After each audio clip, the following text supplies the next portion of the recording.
Salut les geekos, bienvenue aujourd'hui pour la vidéo numéro 2 de la réalisation du bassin de jardin de mes rêves. Aujourd'hui, très grosse étape, enfin quand je dis aujourd'hui, ça va durer 3 jours. On va transformer le bassin qu'on a fait durant les dernières semaines. Et d'ailleurs, merci pour tous vos retours. Vous avez été des dizaines de milliers à interagir sur les vidéos, les posts, enfin bref, sur tous les réseaux. Et pour ça, merci beaucoup. Mais voilà, le bassin il est fait, il y a l'eau, il y a tout ce qu'il faut. Mais pour le moment, on va pas se le cacher, et ben il est pas très joli. Alors bien évidemment, pour l'embellir, on a plein de choses. Déjà, on a 5 tonnes de roches bleues. Alors les roches, elles viennent du site monbassin.fr. Voilà, c'est pas du tout sponsor, sauf que le mec, il est hyper cool. Donc si un jour vous cherchez des cailloux, des trucs comme ça, monbassin.fr, ils ont fait le taf. Il a pu bien m'arranger sur les délais et tout. Donc voilà, je lui fais profiter également de la visibilité que j'ai. Et on a également Marc. Donc là, il est en train de bricoler. Lui, il va installer toute la terrasse. Marc Tradition Pause. Vous l'avez vu dans la première vidéo, c'est mon grand frère. Alors là, il est concentré. Le seul moyen de le faire bouger, c'est en disant le mot apéro. Voilà, vous venez de voir quoi. Alors Marc, il a énormément de travail, lui il va prendre 3 jours non-stop. Il va installer au total plus de 55 mètres tarés. 55 mètres carrés de terrasse. Alors quand je dis on, c'est en grande partie lui parce qu'il est menuisier et ébéniste. D'ailleurs, si vous habitez en Alsace et tout, vous cherchez un menuisier ébéniste pour vous faire des travaux, contactez-le. Voilà, il a déjà assez de travail, mais il faudra qu'il embauche. La terrasse, elle sera faite en IP. Voilà, c'est un... Alors je sais pas si c'est un bois et tout, c'est pas du tout mon domaine.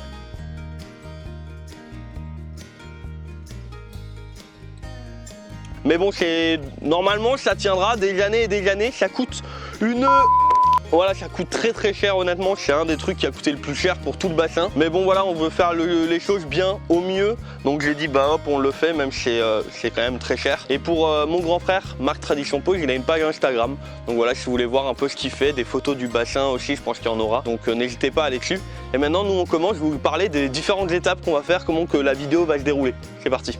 J'ai des allergies, ça picote les yeux. Ah, la prochaine fois on filme en hiver. Alors maintenant que vous avez vu un peu tous les matériaux, qui est là, qu'est-ce qu'on va faire, je vais vous parler des différentes étapes de cette vidéo, comme ça vous allez pouvoir voir et comprendre exactement l'évolution.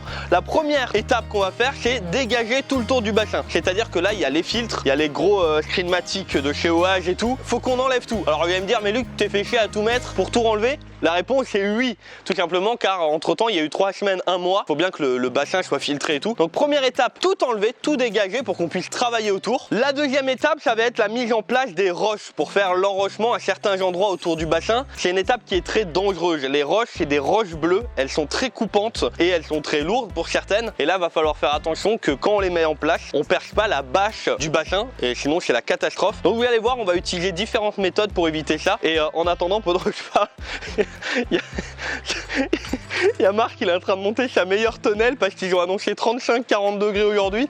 Et du coup, ça va? Ouais. Alors avec les roches, on va y mettre également des plantes. Le but c'est de créer des beaux massifs, que ce soit riche en couleurs, mais également qu'il y ait les roches, les plantes, l'eau, les poissons, enfin créer un environnement le plus naturel, ou du moins qui fait penser le plus possible à la nature. Donc on a des Acheirus, des iris. Ces plantes-là, ça fait des semaines et des semaines que je les ai. Je les stocke voilà, dans mes petits bassins extérieurs. Et donc tout ça, on mettra en place en même temps que les roches pour créer des magnifiques massifs tout autour du bassin. Enfin tout autour.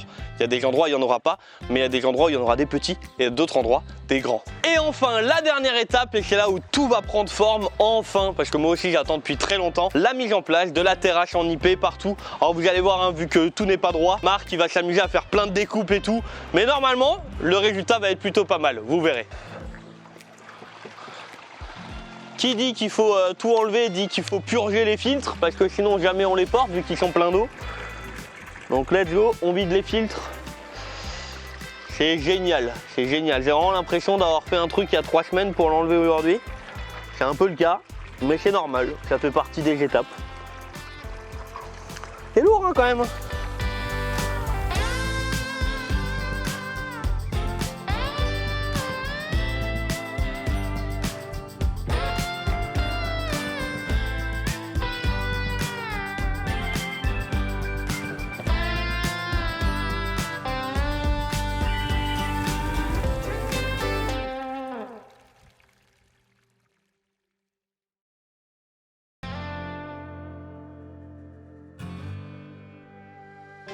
Maintenant pour commencer, on va mettre les roches. Mais le problème des roches, je vous l'ai dit avant, ça coupe. Ça peut percer la bâche et mettre en l'air tout le bassin, tout ce qu'on a fait. Ouais, ça fait 1 an et demi, 2 ans qu'on prépare le projet, on peut tout niquer avec un caillou. Mais bon, on va mettre en place un enrochement juste là, à mes pieds, regarde, un peu plus bas. Mais avant de mettre les roches, on va venir y mettre autre chose.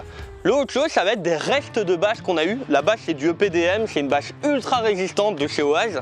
Et on va venir y mettre 2 couches des restes qu'on avait. J'ai le soleil en pleine tronche, c'est génial. Des restes qu'on avait de quand on a fait le bassin. Donc je vais venir y mettre une première couche, une deuxième couche et seulement après on va mettre les roches. Ce qui fait que si la roche, elle fait un trou dans la bâche, il y a beaucoup moins de chances qu'elle perce la bâche qui retient l'eau, qui est juste en dessous en fait.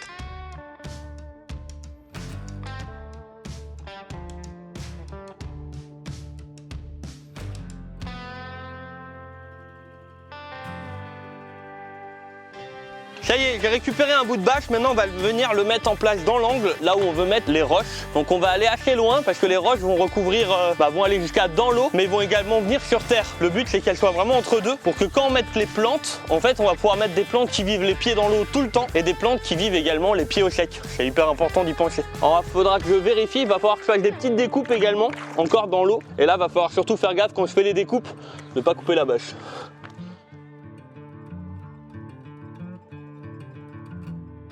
Bon, on met les gants parce qu'on va porter les roches. En plus de mettre les roches, je vous l'ai dit, on va mettre les plantes. Les plantes, on va pas juste les poser. On va les mettre dans des paniers, on va les mettre dans un substrat adapté aux plantes aquatiques. Et on va venir y mettre après, vous verrez différentes choses, dont des lumières. Alors, il n'y en aura pas dans tous les massifs, mais le but, c'est que le soir, quand tout s'éteint, quand il fait nuit, la cascade par la suite soit éclairée et 2-3 massifs de plantes. Mais le but, c'est que ce soit ultra chill, posé. Donc, c'est pour ça que c'est hyper important de prendre le temps et que j'aime bien dire les différentes étapes parce qu'en fait, il y a plein de petits détails qu'il faut faire. Donc là, c'est parti, je vais commencer à prendre les premières roches, à savoir que les roches font entre 2-3 kg et 80 kg pour 80-85 kg pour les plus grosses. C'est parti.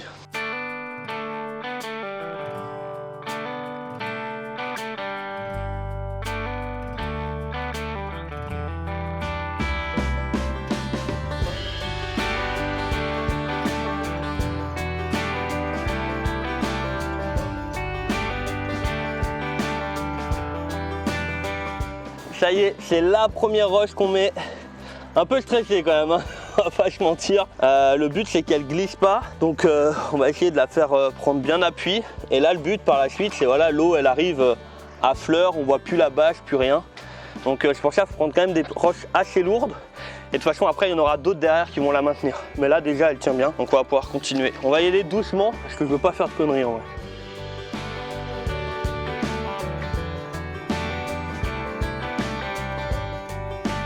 Bon, celle-là, elle fait pas 60 kg.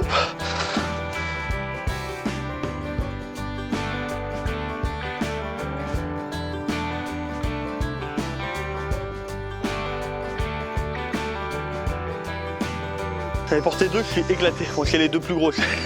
Je suis mort. Oh, on y va. Tranquillou, hein.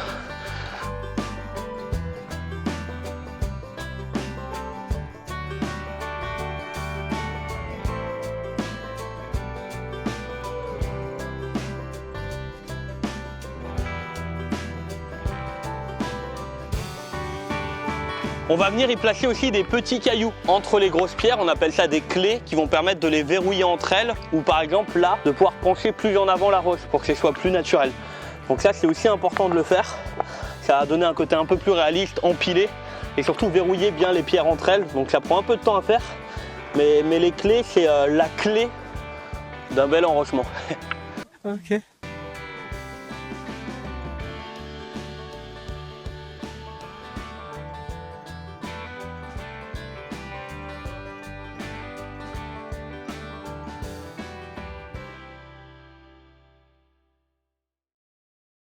Ça y est, le premier enrochement est fait. Alors franchement, le résultat, je suis assez content. J'ai essayé de créer différents volumes. J'ai déjà mis les paniers pour mettre les plantes à l'intérieur. J'ai dû créer des volumes assez hauts à des endroits parce qu'au niveau de la terrasse, on va venir contre. Si l'enrochement, si les roches étaient trop plates, en fait, la terrasse venait par-dessus. Et du coup, c'est pas joli. Donc j'ai dû créer différents volumes. J'ai fait au mieux pour que justement, on puisse après, avec la terrasse, venir autour et que ça crée un petit truc où vraiment, on va venir épouser les roches avec la terrasse. C'est vraiment l'objectif recherché. Donc là, maintenant, maintenant on va attaquer les plantes et ensuite on ira voir l'avancement de Marc sur la terrasse parce que franchement il avance hyper bien et on va d'abord voir ça avant d'attaquer l'autre enrochement. Alors là il y a les 8 plantes qu'on va mettre dans le premier enrochement. J'ai choisi des plantes qui ont besoin soit d'avoir tout pile les pieds dans l'eau, voire même les pieds pas dans l'eau. Donc il y a de l'iris jaune et bleu, on a du juncus, donc là je vais les mettre les deux dans le même, ça va créer quelque chose d'assez sympa. Va falloir qu'on fasse gaffe aux racines quand même parce que les racines ont tendance à partir un peu partout, et du cirpus qui est une sorte de petite herbe un peu dense comme ça. Donc là on va les mettre en place,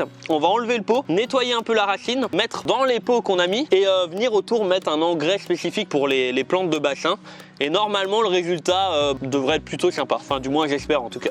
Je vais vous montrer pour la première plante comment on va faire. Donc on va prendre le spiritus là, hop on va tirer, hop je vais carrément couper le pot en fait.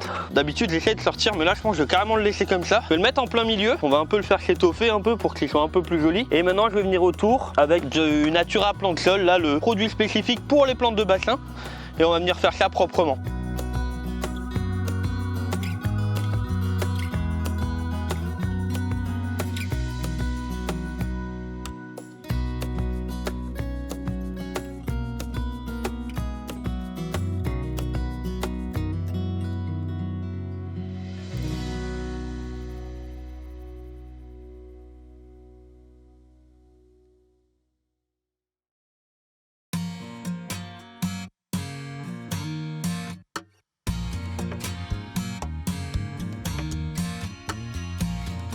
J'ai réussi à arrêter de faire travailler Marc pendant 5 minutes parce qu'il n'arrête pas, sinon on n'arrivera jamais à filmer. J'aimerais juste que tu nous expliques comment tu fais la terrasse parce que sinon les gens ils vont pas comprendre. On monte une terrasse sur plot PVC. C'est ça là. Réglable sur la hauteur. En fonction de notre besoin, on peut adapter pour adapter au niveau. Donc nous on les pose directement sur la bâche, le jeu. La bâche est exactement là. Donc après on a un système de lambourde. C'est la charpente de la terrasse. C'est ça là. C'est la charpente de la terrasse, c'est exactement ça. Notre plot est ici. On a notre système de lambourde. Et après pour la couche de finition, on a choisi ici des lames en IP en 28 mm d'épaisseur. La durée de vie elle est quand même très large. C'est très élevé, c'est pas du sapin. Entre 15 et 30 ans. Niveau pose, on est sur des vis inox à double filetage, ce qui maintiennent aussi niveau intempérie. Les vis ne vont pas rouiller et ne vont pas casser au bout de 2 ans. Tu as même besoin d'une visseuse spécifique pour les mettre. Une visseuse à choc, clairement. Donc il y a un pré-perçage à 4 avec une visseuse à choc pour rentrer les vis. Parce que sinon la machine ne tient pas tellement le bois est dense. Et après pour tout ce qui est purement esthétique avec l'enrochement, on fait ce qu'on appelle en menuiserie un tablettage. Donc on fait des gabarits, des coupes, des tracés spécifiques. Et après avec la scie sauteuse, on fait des découpes à l'envers, à l'ancienne, avec les éclats vers en bas, pour faire au mieux les découpes au plus proche des roches. Allez, bon, au moins maintenant vous avez à peu près compris comment tout est installé. On vous fait bien évidemment un suivi en vidéo. Merci beaucoup et merci encore d'être venu m'aider. Et bien évidemment, c'est pas du tout sponsorisé, c'est mon grand frère. D'ailleurs, tu pourrais me donner un billet pour ça, non ?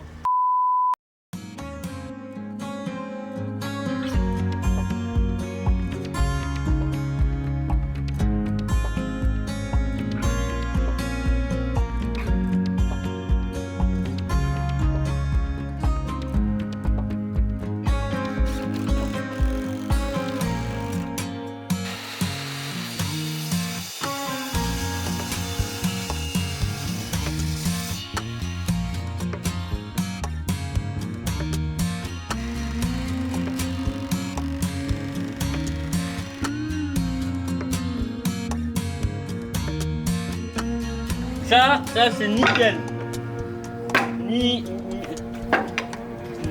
Nickel.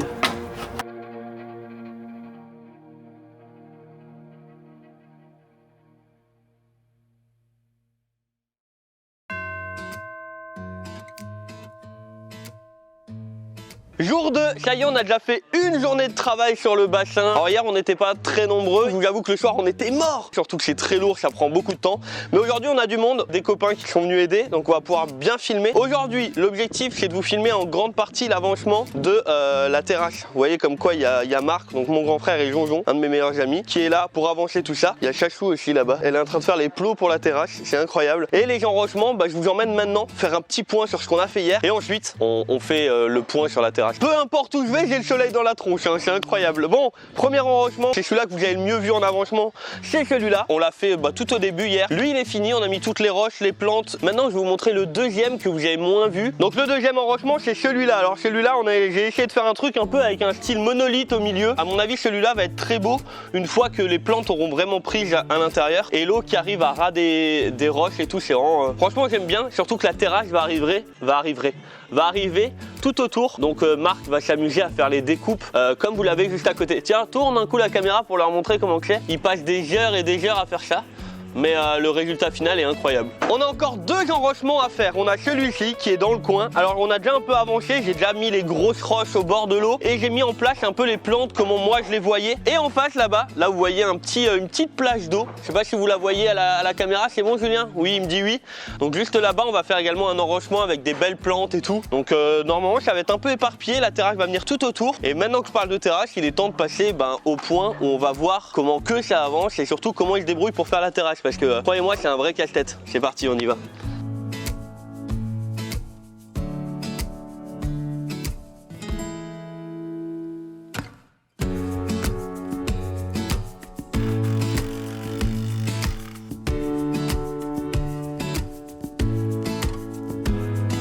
Donc Marc il a fait toutes les pré-découpes autour des roches. Donc on va utiliser les cales pour être sûr qu'on a le même espace partout. Et ça met énormément de temps à faire toutes ces petites découpes parce qu'en plus le problème des cailloux c'est qu'ils sont pas droits. Là vous voyez par exemple ici on a dû faire des découpes complètement en biseau parce que la pierre qu'il y a là-bas elle est celle qu'il y a là au bout de la lame, celle-là elle est complètement penchée, vous voyez. Si on le fait pas en biseau, ça passe pas. Donc tout ça c'est des petits détails qui prennent 5-10 minutes à chaque fois sur chaque lame pour le faire proprement et calculer le coup pour que tout aille correctement.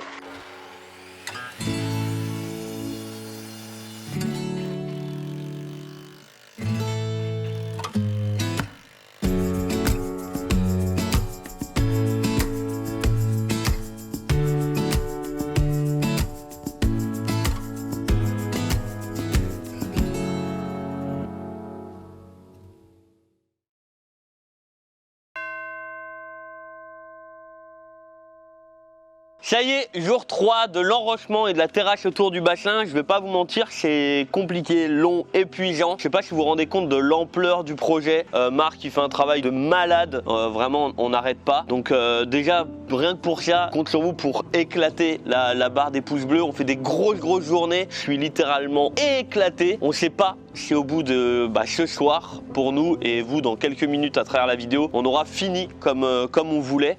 Parce que en fait,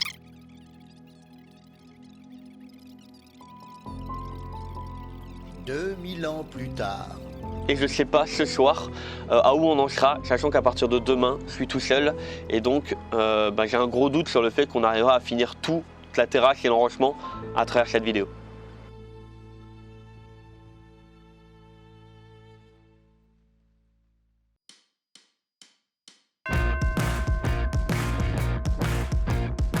Vous l'avez bien compris, en 3 jours, c'était impossible de finir. Une étape primordiale, c'est que les filtres ne soient plus là où ils sont, mais de l'autre côté. Donc aujourd'hui, on continue, mais durant le jour 3, vous l'avez vu, c'est passé très vite en vidéo, on a bien avancé. Marc, vivement que les filtres ce soir, ils soient là-bas. Hein. Bon, vous l'avez bien compris, hier, on a bien avancé. On a fini les 2 enrochements qu'on avait commencé. Celui du coin, avec les petits cailloux, tout ça. D'ailleurs, il y a Chachou et Fabien qui m'ont bien aidé. Chachou, elle mettait en pot. Elle a passé sa journée à mettre des plantes dans des pots et Fabien, il se baladait avec des cailloux. On a fait donc celui du coin, celui à côté de la cascade qui est juste de l'autre côté là-bas. Où pareil, là-bas, on a mis des grosses pierres, donc c'était assez galère à faire.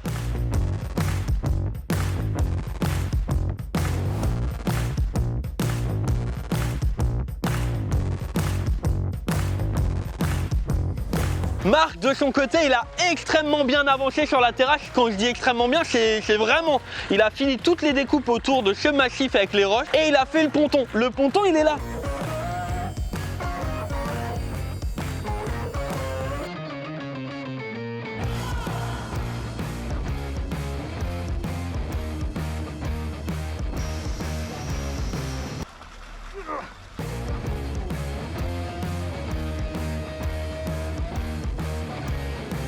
Dites-vous que l'eau, elle arrive juste ici et donc il a fait vraiment quelque chose qui va au-dessus de l'eau. Ça va être trop cool avec les petits poissons qui viendront pour leur donner à manger à la main et tout. On pourra faire des trucs de fou. Et là, vous devez vous dire, mais Luc, c'est bien. Fabien, il a porté des cailloux. Chachou, elle a mis des plantes dans des pots. Julien, il a filmé. Plein de gens ont aidé. Marc a fait la terrasse. Mais toi, t'as fait quoi? Et bah, regardez ce que j'ai fait. Je vais vous montrer, c'est de l'autre côté. Marc, il m'a donné une mission extrêmement importante. C'était sur tout ce côté-là, le premier côté qu'on a fini. C'était de poncer. Alors, on va me dire, mais poncer pourquoi? En fait, à chaque fois qu'il y a une vis qui est mise, et ben quand on va percer, mettre la vis et tout, et ben ça va faire des éclats. Donc moi, j'ai passé ma journée à poncer déjà toute la partie qu'on avait déjà fait.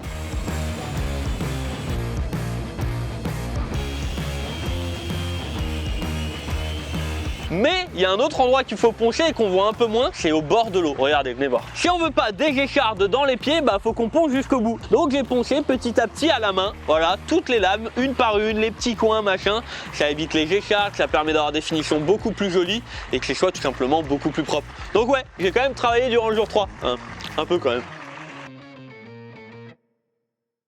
Eh Nathan? Ouais.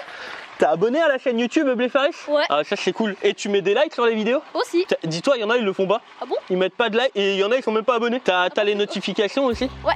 Toi, t'es un mec bien, toi. Ouais. Putain, c'est cool. Merci beaucoup. De rien. Eh, je compte sur toi, hein. Tu t'abonnes. Hein. Allez. Et aujourd'hui, le but de Marc, c'est d'avancer au maximum de ce côté. On a 2-3 petites surprises pour vous. Allez, allez, vis. Allez, Marc, vas-y.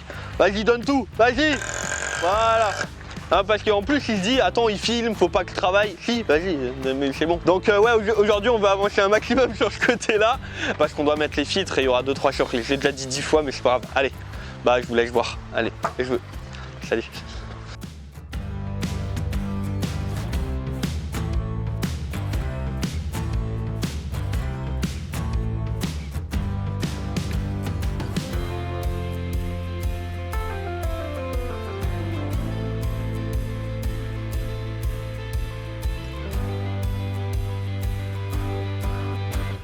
Alors voilà, la terrasse est en place. Maintenant, on arrive sur une des parties les plus techniques qu'on doit réaliser durant ces 4 jours, du coup pas 3. C'est la mise en place des 2 filtres avec les arrivées d'eau des pompes qui passent sous la terrasse mais qui ressortent à un endroit dans la terrasse pour aller dans les filtres. Et également les évacuations d'eau. Il y a un coude et un tuyau qui va venir plonger dans la terrasse pour que l'eau ressorte sous la terrasse pour pas qu'on voit de chute d'eau et tout parce qu'il y aura la cascade par après. Donc là, on est en train de calculer où on doit faire les perçages, les longueurs de tuyaux parce qu'on est une fois de plus obligé de tout redémonter pour tout mettre en place. Donc là on fait ça, je vous laisse regarder.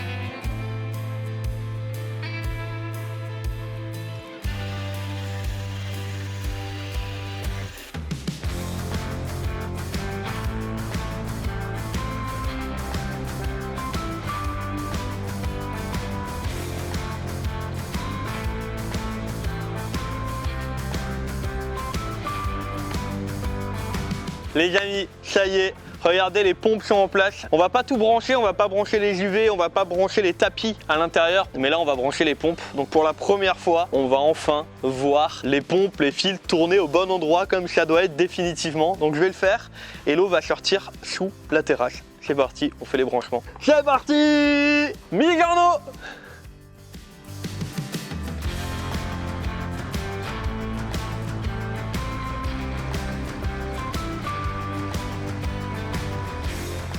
Alors écoutez bien ce que je vais vous dire, ça y est, ça fonctionne, tout est là, les filtres sont en route, on est content, bien évidemment. Au bout de 4 jours de boulot, Marc a encore fait, j'ai envie de dire des heures sup, mais en gros il est venu m'aider encore en plus et tout. On n'a pas terminé, vous vous rendez compte, vous le voyez, il y a encore l'autre côté, mais écoutez bien tout ce que j'ai à vous dire parce qu'il y a encore énormément de choses que je dois vous dire et que vous ne savez pas. La partie là elle est à terminer, on la fera en off, d'accord? C'est exactement le même principe que ce que vous avez vu, on le fera tranquillement hors vidéo pour qu'on puisse le terminer le plus vite possible. J'avais prévu, et attendez, je m'équipe de mon téléphone au niveau du planning. Donc j'avais dit comme quoi, bon, la première partie est déjà sortie, la deuxième partie qui est aujourd'hui du coup, donc elle est bien sortie à temps, et la troisième partie où on crée la cascade cascade qui est là-bas, qui est prévue pour le 29 septembre. Alors, on a utilisé beaucoup plus de roches que prévu, voilà ce qui reste, sachant qu'on a encore un gros travail sur l'enrochement à faire. D'ailleurs, regardez, je vais vous montrer ça d'un peu plus près. Effectivement, il y a encore le dessous des terrasses, vous voyez, où on voit encore les plots, tout ça, qu'on va devoir camoufler avec des roches. Ça, c'est du petit travail minutieux qui, franchement, en vidéo, va pas,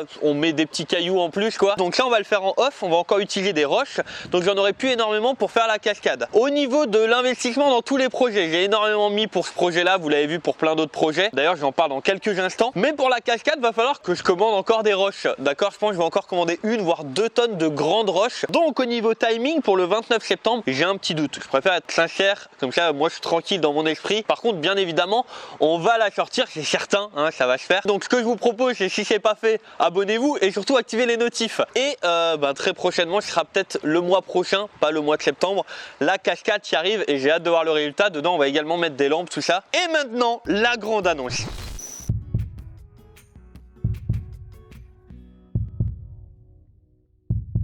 Ça y est, c'est avec beaucoup d'émotion que je vous l'annonce officiellement les amis. Au moment où vous regardez cette vidéo, mon site internet eublefaris.fr, c'est dans la description, est sorti avec mes 2 premiers produits de la marque Eublefaris, des produits qui ont demandé pas loin de 3 ans de développement. Le Bioactive Kit Tropical, donc le Tropical Kit 40 gousses avec plein de gousses différentes pour aquarium, terrarium, paludarium, mais également pour la décoration chez vous si vous le souhaitez.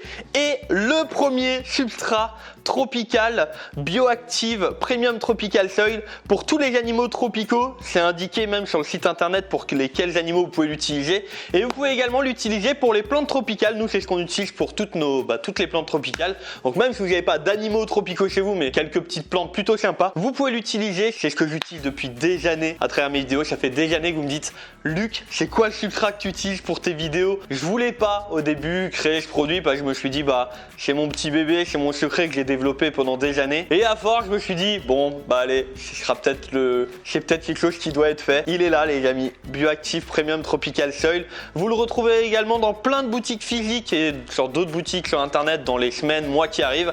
Mais là, en attendant, vous pouvez le précommander dès maintenant, là tout de suite, sur eublefaris.fr. L'envoi des précommandes se fera à peu près mi-octobre normalement.